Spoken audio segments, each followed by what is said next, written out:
setiap maulud akan menyambungkan umat kepada nabinya. Al-ittisaliyah, hubungan kita kepada baginda Nabi sallallahu alaihi wasallam. 5 waktu itu kita sudah berhubungan. Di antaranya dalam tahiyat berapa kali kita menyebutkan assalamualaikum ayuhan nabiyyu wa rahmatullahi wa barakatuh. Kalau dilihat dari segi nahwu ataupun balaghah, kalimah yang mengandung mukhatab assalamu alayka seolah-olah beliau itu di depan kita. Assalamu alayka ayuhan nabiyyu wa rahmatullahi wa barakatuh. Karena apa? Ada mukhatab. Lain daripada itu, kita diperintah untuk membaca sholawat. Berhubungan lagi tali silaturahmi kita kepada baginda Nabi sallallahu alaihi wasallam. Dan di dalam kubur Nabi sallallahu alaihi wasallam, di situ ada penjaga yang khusus malaikah menerima salamnya umatnya baginda Nabi sallallahu alaihi wasallam. Dan cara menyampaikannya hebat. Bukan individu yang membaca selawat saja, bahkan disebutkan sholata fulan bin fulan ya Rasulullah. Bapaknya ikut tersanjung.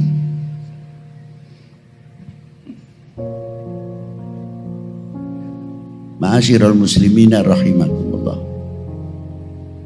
Bila hubungan ini tersambung dengan baik, tali temali ini sambung dengan baik, kalau di dalam dunia tarekat disebut madad. Al-madad ini tidak putus, akan menjadi cerminan yang luar biasa segala tindak atau perilaku untuk kehidupan kita sehari-hari. Karena ittisalnya ma bainal ummah wa bainan nabiyhim sallallahu alaihi wa alihi wasallam. Kalau di dalam tarekat disebut satu lagi rabithah. Rabithah itu bukan mendewakan guru. Kalau zikir Allah Allah Allah atau la ilaha illallah seolah-olah guru kita di depan, bukan itu maksudnya. Guru rabithah itu adalah yang menuntun kita kenal kepada Allah, yang menuntun kita dekat kepada Allah dengan melalui ar-rabithah itu tadi maksudnya.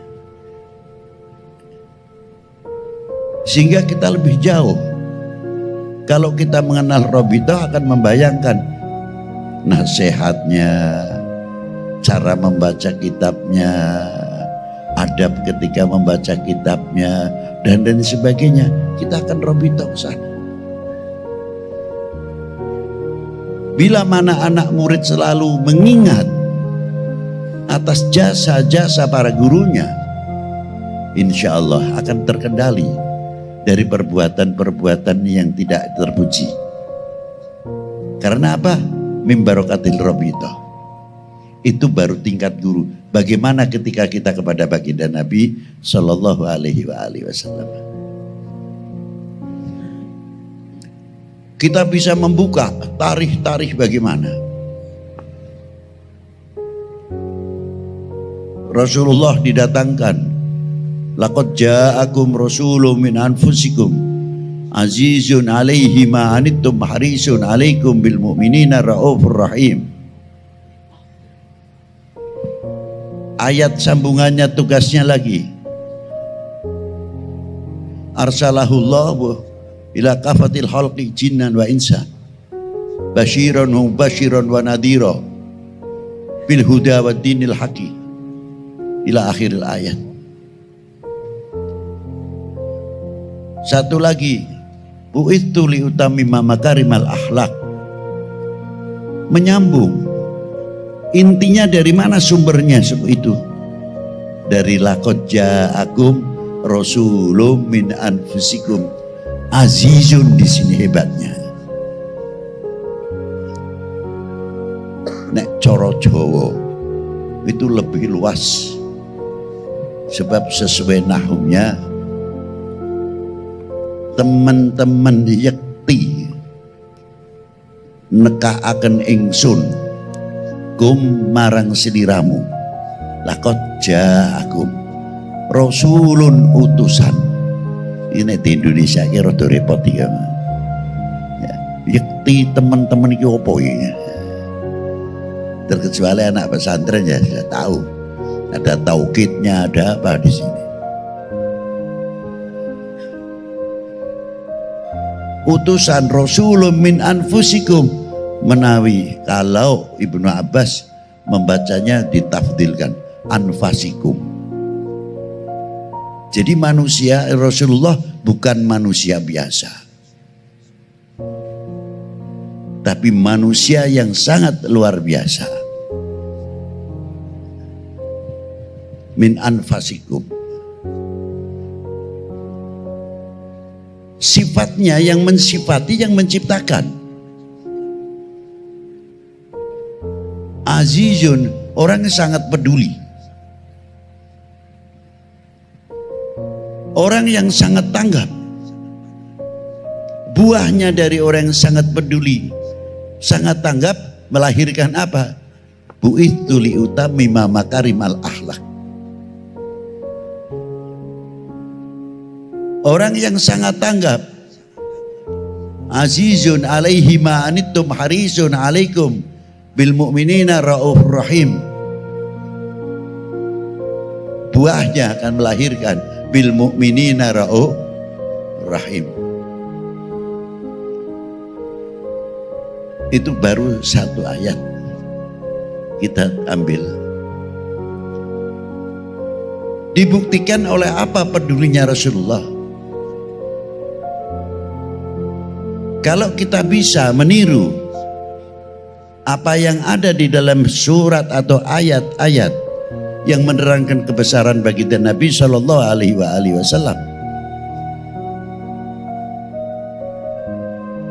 kita mewarisi sedikit bagaimana kita memandang al-mu'minin bil mu'minina raufur rahim, dengan bekal azizun alaihi ma'anitum harisun alaikum. Tumbuhkan hati kasih sayang yang luar biasa, melihat melihat orang mukmin dengan kacamata apa? Ruhama. Melihat dengan mukmin dengan kacamata apa? Lutofa. Penuh kasih sayang. Tidak ada dunia ini ramai. Tidak ada dunia ini perpecahan. Karena apa? Kasih sayang yang didahulukan. Persaudaraan yang didahulukan oleh Rasulullah Sallallahu Alaihi Wasallam, terayomi, terangkul dan sebagainya. Nah, dibuktikan pada waktu zaman Rasulullah Sallallahu Alaihi Wasallam umur 25 tahun, bahkan belum ada wakil ba'du riwayah, seorang pemuda dalam melihat situasi perpecahan itu sangat mengancam. Kondisi itu sangat menekan. Apa masalahnya? Hanya memasukkan Hajar Aswad. Berebut antar gobail-gobail. Dunia Arab pada waktu itu fanatik terhadap gobailnya. Jangan tanya, sukuismenya kuat sekali. Bahkan sampai ke perkawinan antar gobail ini dianggap rendah, lalu dipinang oleh gobail yang lebih rendah lagi, atau gobail ini tinggi. Bisa terjadi pertempuran, peperangan karena muta'assibin, kefanatikan yang hidup pada waktu itu. Nah, gobail-gobail yang ternama pada waktu itu merasa paling terhormat, harus dia yang memasukkan Hajar Aswad. Yang satu lagi tidak terima, harus saya, karena saya bani ini, bani ini, bani ini, dan lain sebagainya. Jadi jangan kaget, dari dulu sudah ada begitu itu. Akhirnya sepakat, untung-untung pada waktu itu ketua Gobail setuju. Sepakat bahwa barang siapa waktu subuh yang masuk pertama di komplek masjid di Masjid Ka'bah dan seorang pemuda dan tidak pernah bohong. Ternyata yang masuk pagi hari baginda Nabi SAW. Dari situlah digelar Al-Amin, yang terpercaya, orang yang jujur, orang yang amanah. Tapi egoisme tidak terakhir pada diri Rasulullah SAW. Saya sudah terpilih, harus saya. Lainnya odds. Tidak. Gelarnya, sorbannya digelar. Semua ketua suku diambil, Hajar Aswadnya taruh di tengah. Bareng-bareng kita angkat yuk. Nanti yang masuk kan Rasulullah langsung, tapi cara mengangkatnya kebersamaan. Contoh yang luar biasa.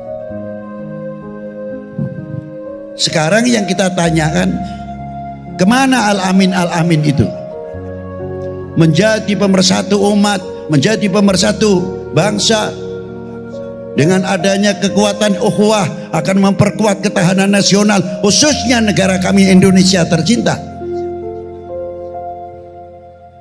Sudah ada dari dulu contoh yang luar biasa. Mestinya ini menjadi cermin. Maka dibawa oleh siapa? Oleh tokoh-tokoh ulama para pendahulu. Beliau hidup masih muda sudah begitu luar biasa. Sampai kepada masa hijrah memberikan satu percontohan yang luar biasa. Ringkas saja, mengapa Rasulullah dihijrahkan ke tidak di Semenanjung Arabia yang culture-nya sudah lebih maju setapak dibandingkan Arabia itu sendiri? Apa sebabnya? Ada sebab. Rasulullah hijrah itu bukan tekanan karena boikot ekonomi atau yang lain, tidak. Ada atau tidak, tetap Rasulullah hijrah karena wahyu, bukan karena itu. Tidak ada hijrah itu unsur keterpaksaan, langsung minallah yang menghendaki. Tinggal kita mau menganalisis mengapa di Yathrib bukan di Semenanjung Arabia. Ternyata Yathrib sudah menghubungkan ke timur jauh 3000 tahun yang lalu sebelum Masehi. Wakilah pendapat 500 tahun sebelum Masehi, hubungan Madinah, Yathrib sekarang Madinah namanya, itu ekonomi sudah bagus hubungannya ke timur jauh.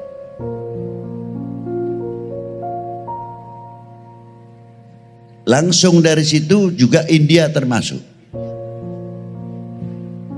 Jalan itu disebut Jalan Sutra. Termasuk India, nanti ujungnya Indonesia. Putarannya. Termasuk jalan-jalan sutra.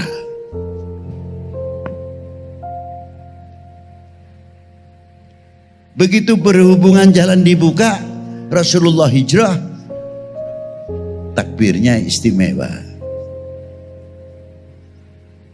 Bangun sarana ibadah, bangun sarana ekonomi. Kalau sekarang mungkin maaf, jangan tersinggung. Allahu Akbar, bangun fakultas perguruan tinggi. Allahu Akbar, bangun supermarket. Allahu Akbar, bangun fakultas kedokteran. Allahu Akbar, bangun sumber-sumber ekonomi, sumber-sumber pertanian. Dari situlah akan mengangkat umat, keintelektualannya dan wawasannya untuk kebangsaan, akan membanggakan negara apa yang telah diciptakan tanah air ini dari Allah Subhanahu wa taala selaku amanat untuk bangsa ini. Apakah hanya ucapan terima kasih? Tidak. Buktikan kalau orang yang mengerti terima kasih artinya membangun. Insya Allah kalau kita bisa meniru, ya Allah, ekonomi kita maju, pertanian kita maju. Nah, itulah diantaranya ringkasnya. Tidak salah apabila para aulia wali 9 kakek moyangnya melalui daerah-daerah Jalan Sutra itu tadi. Bagaimana caranya para beliau-beliau? Masuk melalui India. Bukan Islam dari India. Islam datang ke Indonesia melalui India. Dibangun oleh para aulia pendahulu. Ekonominya, bagaimana membuat adaptasinya. Bekal ini dibawa benar oleh para beliau. Masuk ke Indonesia. Membangun sarana-sarana ekonomi dan pertanian. Padahal pada waktu itu pemerintahannya belum muslim. Masih Brawijaya, yang satu Pejajaran dan lain sebagainya. Tapi di antara wali-wali itu ada yang diangkat menteri ekonomi oleh Brawijaya dan menteri pertanian. Siapa? Al-Malik Ibrahim. Yang ngangkat lain agama, yang diangkat beda agama. Malik Ibrahim, yang satu Ibrahim Asmarokondi. Beliau menteri keuangan. Income yang masuk luar biasa. Mampu pada waktu itu membangun. Walaupun tidak mulus, artinya tidak lama muncullah Portugis dan lain sebagainya.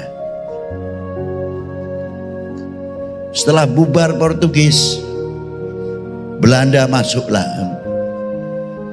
Tapi bagaimana para beliau cara perjuangannya? Saya pernah sering saya bacakan di dalam pengajian di mana saja. Saya itu kagum sama guru saya, Sayyidi Syekh Muhammad Abdul Malik. Kalau mau makan itu rapi orangnya. Dia seorang waliullah luar biasa. Kalau makan dahar paling tidak pakai kuku. Kalau enggak pakai kaos yang ada lengannya, rapi kopiahnya, sarungnya, padahal mau makan. Lama-lama saya terpancing juga. Namanya santri. Jadi saya tanya, Yun sewu yai, kula nyuwun dipun ulang tata caranipun mam. Yai maaf, saya minta diajarin bagaimana caranya adabnya kita makan. Jawab guru saya, Aye atau Habib, saya makan itu bukan kita menghormati atau mengkultuskan nasi atau minuman. air ini makhluk, nasi pun makhluk. Jadi kalau mau mencari kesyirikan, tidak usah jauh-jauh. Kalau kita mempunyai iktikad orang tidak makan mati, itu termasuk syirik. Kalau kuburan terlalu jauh, kok kuburan jadi sasaran terus, ya.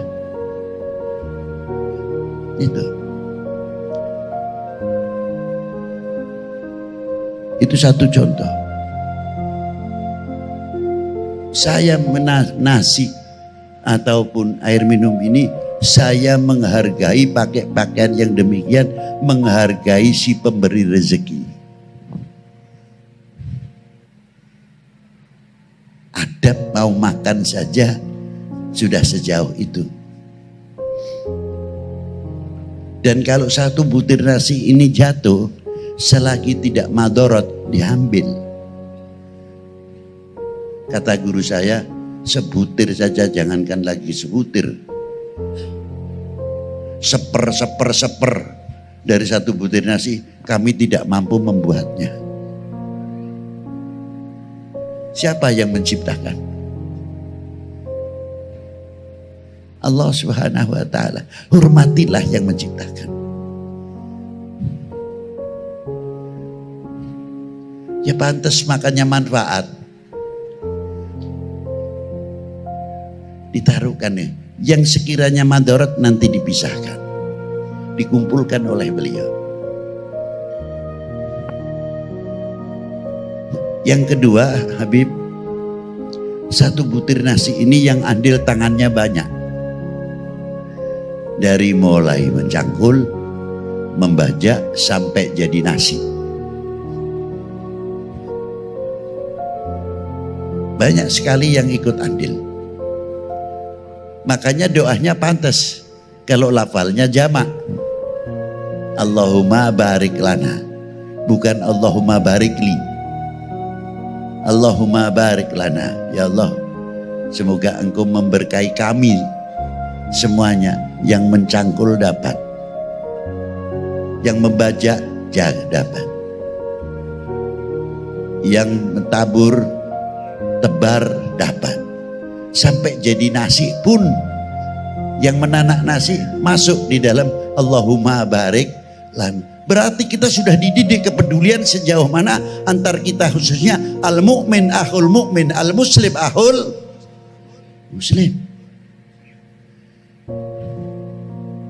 Kalau kita sadar, ya Allah ya Rabb, jauh dari segala perpecahan kok. Sebab kita doakan terus dengan Allahumma barik lana, itu menghilangkan kotoran-kotoran hati suudon kita kepada sesama kita. Kalau orang mau mendoakan sudah ke teman kita sendiri, walaupun kayak apa, itu menandakan hatinya bersih. Itu hebatnya. Ma'asyiral muslimin rahimakumullah. Tidak cukup dari itu,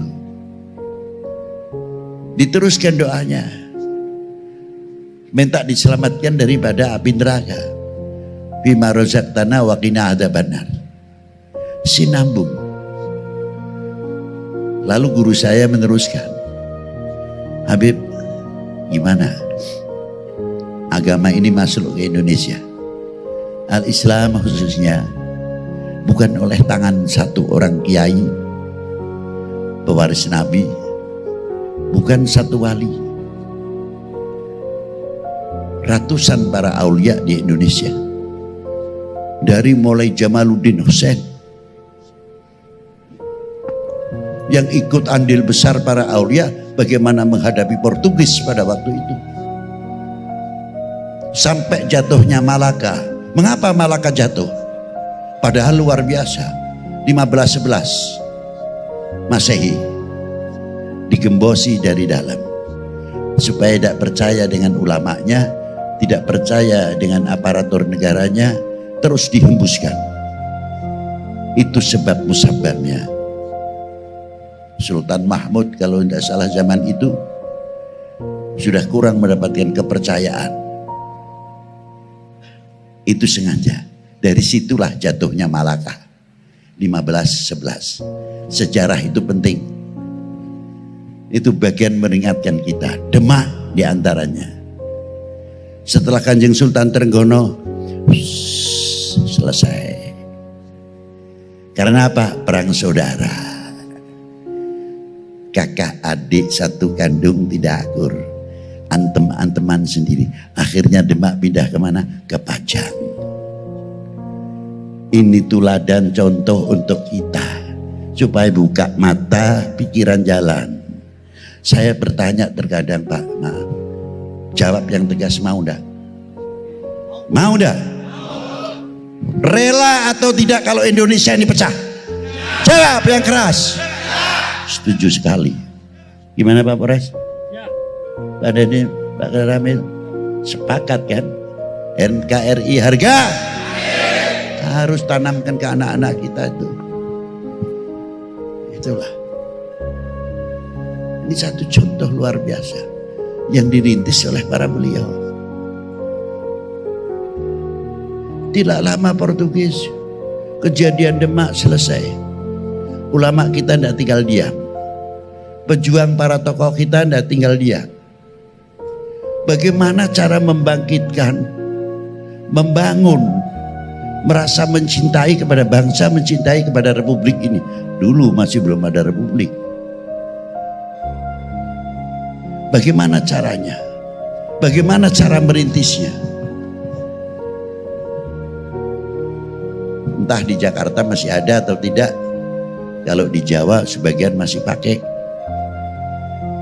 Di antaranya kalau bangun rumah, tengahnya itu pasti kasih merah putih. Sebagian masih ada tidak? Ada ya. Kasih janur, tiwu atau tebu, pisang, kelapa, padi, dan lain sebagainya. Nanti ketika mengangkat, merah putihnya mau dipasang, pakainya panggang ayam, baca doa. Itu casing. Sebenarnya penutup. Sebab kalau langsung instansi pemerintahan Hindia Belanda pada waktu itu jelas benderanya mereka. Lalu mendadak kita pasang merah putih, walaupun dibungkus, gubetkan di situ, pasti kena dampaknya. Sesepuh-sesepuh kita tidak kalah akal, kasih janur, filosofinya, kasih tebu, dan lain-lain sampai pada ritualnya kasih doa. Belanda mau menangkap, tidak bisa. Karena dianggap apa? Culture. Itu hebatnya. Filosofinya di mana? Dan itu nanti dipasang, reng ataupun usuknya nanti ada yang 1 minggu baru dipasang, 10 hari bisa dipasang. Itu satu contoh. Subhanallah. Ternyata mengandung apa? Kita suruh melihat. Kalau janur yang begitu cantiknya kena panas, kena kehujanan, lama-lama berubah. Panas jadi coklat.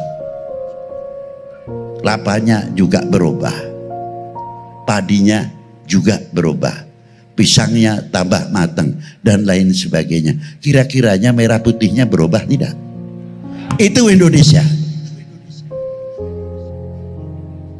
Diangkat dari jauh oleh para ulama-ulama pendahulu. Bagaimana menanamkan, merasa menghargai Handarbeni oleh tokoh-tokoh ulama-ulama kita para pendahulu.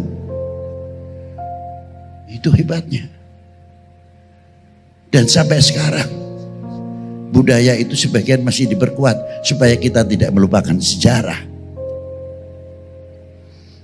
Kelihatannya simpel, sepele, tapi berat. Ma'asyiral muslimina rahimakumullah. Inilah para ulama-ulama, para aulia-aulia, para pendahulu. Sampai terkadang saya itu ditanya, Beb, istimewanya ziarah Wali Sembilan itu apa? Mau jawab, karomah sudah umum, ambil barokah ya sudah. Saya jawabnya, saya itu sebetulnya kalau ziarah Wali Sembilan cuma satu sajalah, malu. Malu. Loh Beb, kok malunya di mana? Ya kalau barokah karomah kan sudah umum. Malunya di mana Beb? Ini loh, saya pengalaman ziarah Wali Sembilan. Tidak ada satupun makam Wali Sembilan itu yang sepi. Sudah dikubur sekian ratus tahun, Sunan Ampel, Sunan Giri, Malik Ibrahim, sampai Bonang, Sedayu, Derajat, sampai Kalijogo, Demak, Kudus, Murio, sampai Gunung Jati, sampai Banten, masih bisa bangun ekonomi kerakyatan. Ada tidak kuburan Wali Sembilan yang sepi? Semua ramai.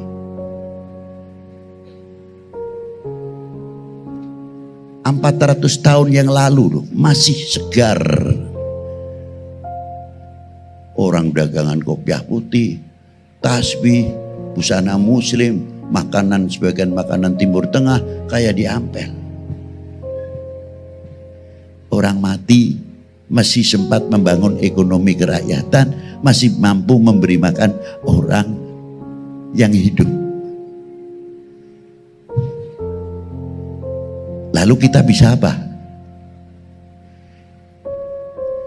Lalu kita apa? Kontribusi kita itu apa? Untuk Al-Islam. Kontribusi kita untuk Al-Islam apa? Kontribusi kita untuk bangsa ini apa? Coba kita tanya. Jangan tanya kepada orang lain, tanya kepada diri sendiri.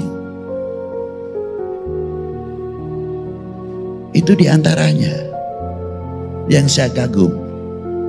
Karena ini semua bagian daripada orang yang mengamalkan bagaimana azizun alaihi ma'anittum harisun alaikum bil mu'minina ra'uf. Itu hebatnya. Apalagi di Maulana Syarif Hidayatullah, separuh muslim untuk ziarah, yang separuh non muslim.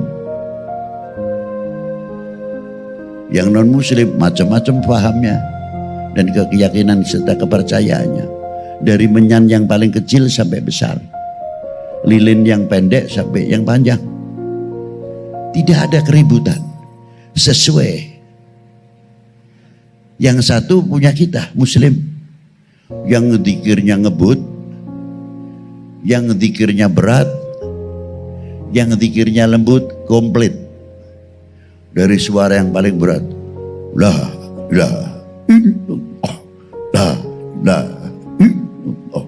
Udah lagi sampai melengking. Ada yang ngebut lagi, la ilaha illallah, la ilaha illallah, illallah. Padahal kalau kita dengarkan itu, apa iki hurufnya kok? Bingungi kita dengar itu. Yang satu lagi, la ilaha illallah, la ilaha illallah, la ilaha illallah, kayak lari maraton aja. Yang satu lagi, Allahu Allah, Allahu Allah. Yang sana kelompok lagi, ya Latif, ya Latif, ya Latif, ya Latif. Anehnya aja ada yang bertikai. Yang tahlil-tahlil, yang selawat-selawat. Tidak ada yang saling menuding. Ente rombongan ente dikir seenaknya. Biasa saja kalau dikir pakai la ilaha illallah, la ilaha illallah. Dada saya sesak nih. Biasa aja, biasa. Aduh. Ini yang sedang ribut sendiri, belakang ngebut. Illallah, la ilaha illallah, la ilaha illallah. Ini lagi ngebut, udah karuan. Loh kalau gak ngebut gak dapat banyak bang. Dada, damai isinya. Jadi saya pikir orang mati masih bisa merukunkan orang. masih mengukhuwahkan orang, padahal sudah mati sekian ratus tahun. Lalu kita ini apa? Kalah dengan orang mati atau tidak?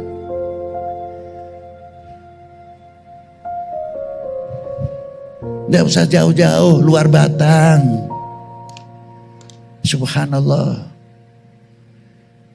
Nampak sekali karomahnya bagaimana luar Batang. Belum kita ke Maulana Hasanuddin Al-Bantani. Maka dari itu ma'asyiral muslimin rahimakumullah, saya ingat tadi guru kita Mbah Kiai Muhammad Abdul Malik. Setelah saya pelajari, saya diingatkan dari satu ayat. Ini ayat kunci. Kalau ingin kenal sama Rasulullah lebih jauh, qul in kuntum tuhibbunallaha fattabi'uni yuhibbukumullah. Ini Rasulullah diperintah oleh Allah Ta'ala, fattabi'uni, langsung, tidak menggunakan lafzul jama'. Ikuti saya, tegas. Mau paham dalamnya Al-Quran, ikut baginda Nabi. Mau cara dakwah yang membawa rahmatan lil alamin, ikut yang diperintah oleh Allah. Fattabi'uni, ikuti saya. Luas sekali.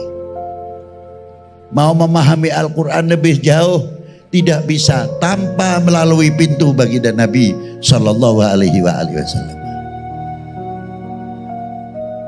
Dengan ayat ini, satu sahabat bertanya, mata aku na mu'minan shodiqon ya Rasulullah.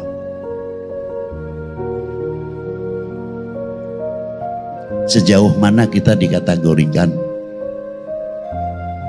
bahwa kami imannya yang benar-benar? Dijawab oleh Rasulullah, idza ahbabtallah, selagi kalian mencintai Allah. Yang kedua, ya Rasulullah, mencintai utusannya.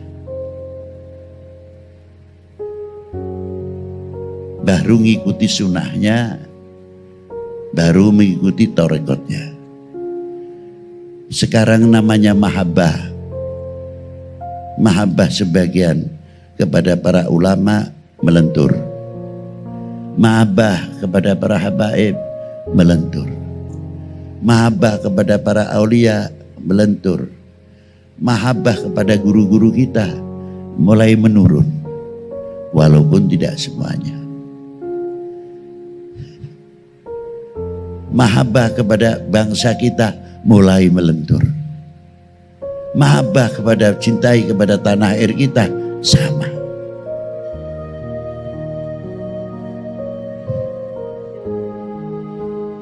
Ini yang perlu kita benahi, perlu kita dandani, kita perbaiki supaya bangkit kembali. Mahabbah itu sumber luar biasa. Orang itu kalau mahabbahnya kuat, mulutnya akan terjaga, telinganya akan terjaga, matanya akan terjaga. Tidak mungkin akan membuka aibnya orang yang dicintai. Itu ciri khas.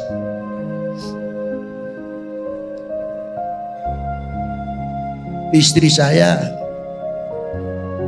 tidak cantik, tapi saya sayang, demen, bener. Tidak pernah mengatakan, kalau istri saya sih jelek apa adanya aja. Istri saya cantik. Karena apa? Al-mahabbah. Tapi secantik apapun, kalau sudah hilang mahabbahnya, pasti yang akan dibuka aibnya. Itu intinya mahabbah di situ. Kita diberi oleh Allah Subhanahu wa taala kemakmuran apa yang ada kepada intelektualnya dunia Islam dan bangsa ini. Kesuburan apa yang ada dalam bangsa ini. Tapi kalau kita sudah melentur, ya paling asik merendahkan nama bangsa kita sendiri. sayang Indonesia, sayang Indonesia. Lebih bangga membanggakan orang lain.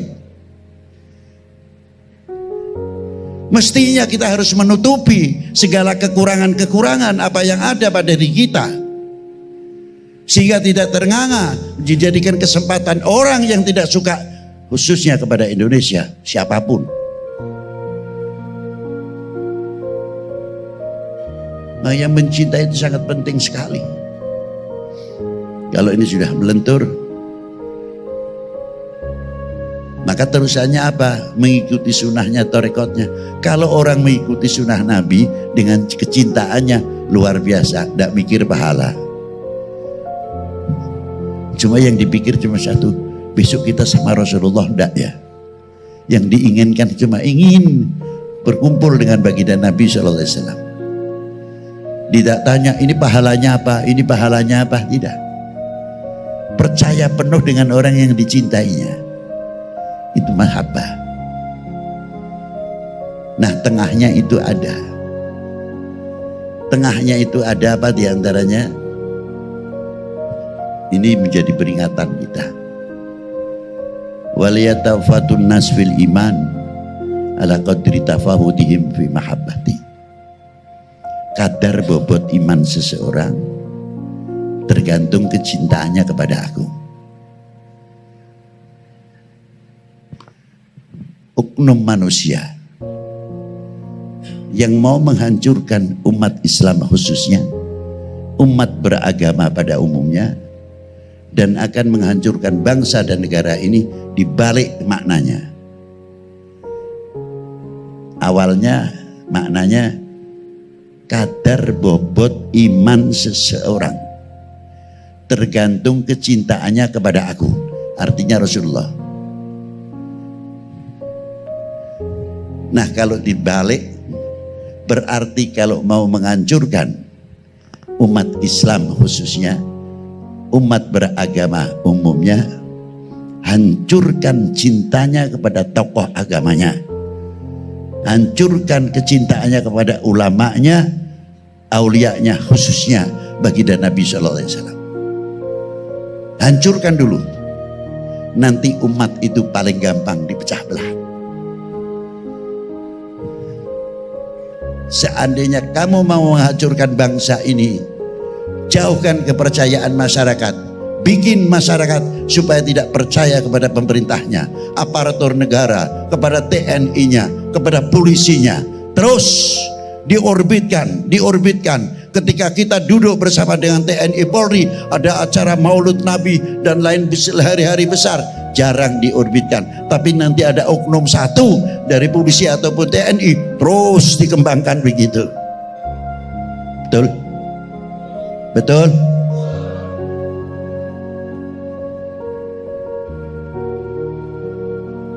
Kalau pertahanan kita sudah digoyahkan, lalu kita mau jadi apa?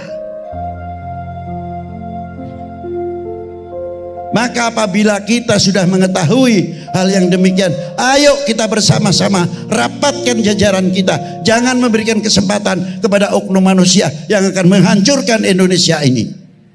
Setuju? Setuju? Buktikan kalau kita setuju. Ayo kita galang. Jangan perpecahan terus. Kasihan.